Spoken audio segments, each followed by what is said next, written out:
Desde o início dos tempos, cerca de 60 bilhões de pessoas já passaram pelo planeta Terra. Dessas 60 bilhões de pessoas, apenas algumas delas causaram um impacto real e duradouro que fez com que elas fossem lembradas na sociedade por muito tempo. E nesse pequeno grupo de pessoas que se destacou ao longo da história, uma dessas pessoas é mais importante do que todas as outras. Essa pessoa está acima de todas as outras.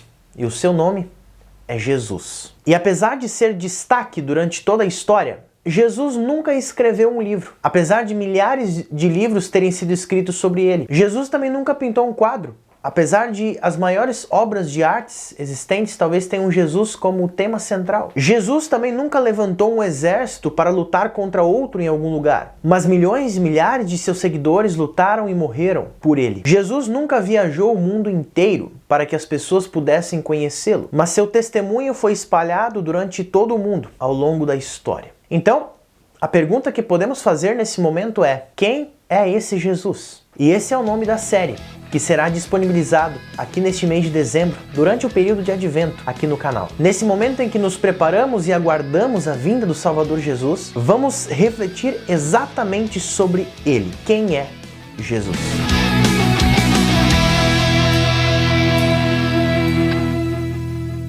Olá, eu sou o pastor Lucas Prando e seja bem-vindo ao canal Instante com a Palavra. No Evangelho de Mateus, no capítulo 1, vemos registrado aquilo que é chamado de a genealogia de Jesus. O evangelista Mateus escreve a genealogia de Jesus exatamente para que nós possamos conhecer quem é Jesus. E logo no primeiro versículo desse capítulo nós vemos uma verdade. O primeiro versículo está escrito: Livro da genealogia de Jesus Cristo, filho de Davi, filho de Abraão. Se vocês pararem para contar as genealogias, aliás, isso está até registrado lá no capítulo 1 de Mateus, são 14 gerações de Abraão até Davi, depois são mais 14 gerações de Davi até o exílio da Babilônia e depois ainda mais 14 do exílio da Babilônia até Jesus. O que essa genealogia nos mostra de maneira bastante visível é que Jesus é da linhagem, ele é filho de Davi. E se você conhece a história de Davi, você sabe que Davi era um rei. Logo, Jesus também é rei. Entretanto, quando nós confessamos que Jesus é rei, nós não podemos confundi-lo com líderes políticos. Embora ambos sejam governantes, eles são governantes completamente diferentes. A maioria dos políticos, e nós podemos ver isso a cada eleição, como nós podemos ver nos últimos dias, nas eleições que acabamos de passar, fazem promessas grandes e mirabolantes, quase impossíveis de serem cumpridas. Prometem soluções imediatas para problemas históricos do país, dos estados e das cidades. Isso porque muitos políticos estão dispostos a falar qualquer coisa, somente para serem eleitos. E nós estamos muito acostumados a esse tipo de líder político que diz exatamente aquilo que o público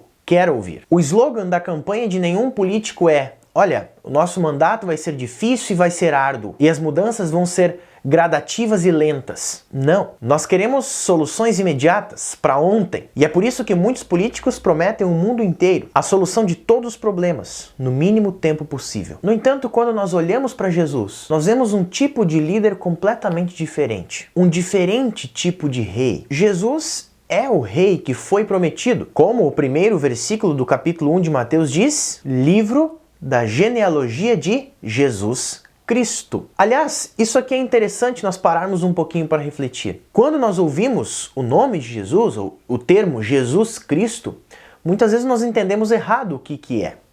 Cristo não é o sobrenome de Jesus. Se Jesus fosse registrado em um cartório e o seu pai José fosse ao cartório para registrar Jesus nos dias de hoje e perguntassem qual é o nome do seu filho, ele não iria dizer que o primeiro nome é Jesus e o sobrenome é Cristo. Não. Cristo é um título. É a tradução grega da palavra hebraica Messias, que significa o ungido. O Antigo Testamento anuncia a vinda de um Messias, anuncia a vinda do ungido, um rei que seria ungido pelo Espírito Santo para cumprir a missão de Deus aqui na terra. Esse rei, esse Messias, viria da linhagem de Davi, nasceria na cidade de Davi, que é Belém, e se sentaria no trono de Davi, como nós vemos lá no texto de Miqueias. E o evangelista Mateus trabalha aqui nesse primeiro capítulo justamente para mostrar que Jesus é esse Messias. Jesus é esse rei, o Cristo, o Messias, o filho de Davi. Quando Mateus escreve o Evangelho, o povo de Israel estava sem um rei já há muito tempo. E agora, por meio dessa genealogia, Mateus declara: olha, gente, um rei veio finalmente sentar no trono de Davi. E esse rei é Jesus. Mateus bate nessa tecla durante todo o seu evangelho, tanto que diversas vezes, quando alguma coisa acontece,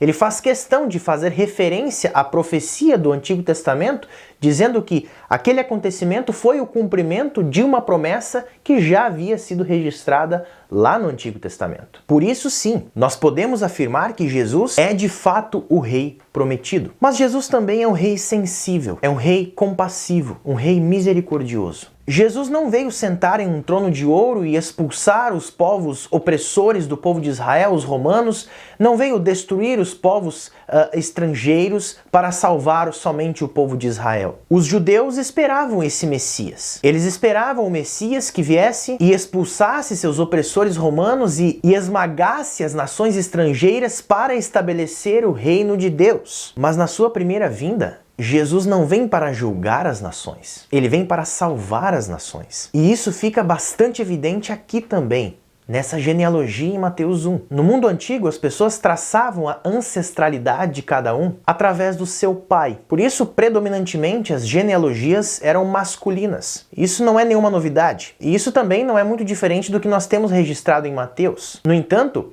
apesar da genealogia de Mateus 1 ser predominantemente masculina, ela não é exclusivamente masculina. Se você ler os primeiros 17 versículos do capítulo 1, você verá que ele menciona também 4 mulheres. Tamar, que está no versículo 3, Raabe e Ruth, que estão no versículo 5, e por último, Batseba, que está no versículo 6. Mateus não destaca a conexão de Jesus com qualquer outra mulher que é do povo de Israel. Por exemplo, Mateus não destaca a conexão de Jesus com Sara, que era esposa de Abraão.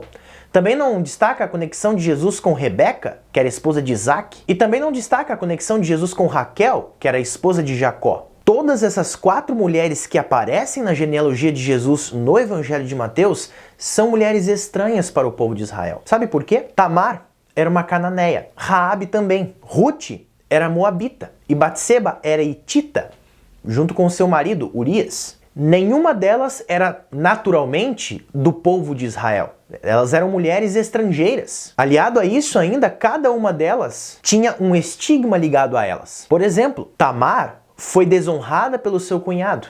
E mais tarde, ela enganou seu sogro fazendo-o dormir com ela para que ela pudesse ter filhos. Raabe era uma prostituta.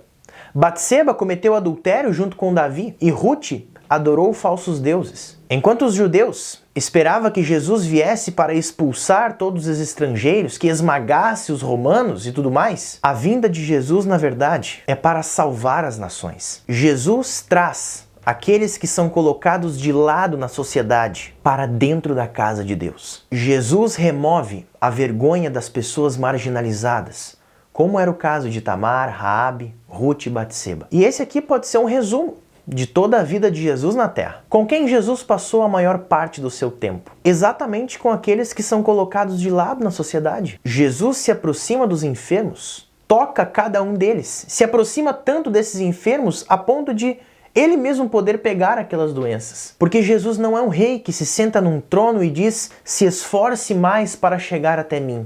Não. Jesus é um rei que desce do seu trono. Jesus se identifica conosco no poço da nossa vergonha, em nosso ponto mais sombrio, nos pontos mais sombrios de nossas vidas, quando nos sentimos mais feios, desamparados e rejeitados. Jesus vem a nós e diz: eu te amo.